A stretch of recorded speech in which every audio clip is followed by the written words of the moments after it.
प्रेरित झाले लोक, ज्यांच्या विचाराने प्रेरित झाले लोक असे तडफदार नेते लोकमान्य टिळक. नमस्कार, माझे नाव प्रतीक रामचंद्र जाधव. मी आज तुम्हाला लोकमान्य टिळक यांच्याविषयी काही 4 शब्द सांगणार आहे.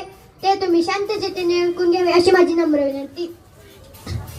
स्वराज्य हा माझा जन्मसिद्ध हक्क आहे आणि तो मी मिळवणारच, अशी सिंह गर्जना लोकमान्य टिळक यांनी केली. यांचा जन्म 23 जुलै 1856 रोजी रत्नागिरी जिल्ह्यातील चिखली या गावी झाला.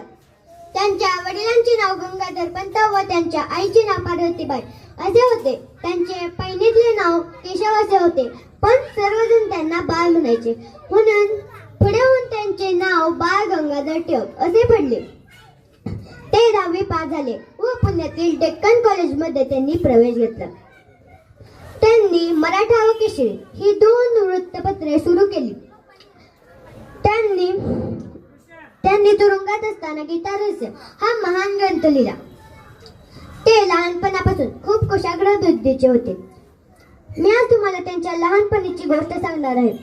एकदा गुरुजी बाहेर गेले होते व मुले वर्गात होती.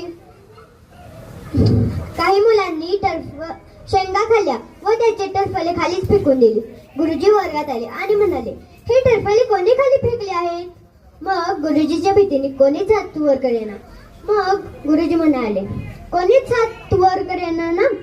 मग सर्वांनी हे टरफले यायचा. सर्वजण टरफले येतच होती, पण लोकमान्य टिळक हे टरफले येतच नव्हते. मग गुरुजी म्हणाले, तू टरफले काय येतच नाहीस?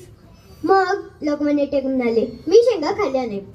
मग गुरुजी म्हणाले, मग कोणी खाल्ल्या आहेत शेंगा?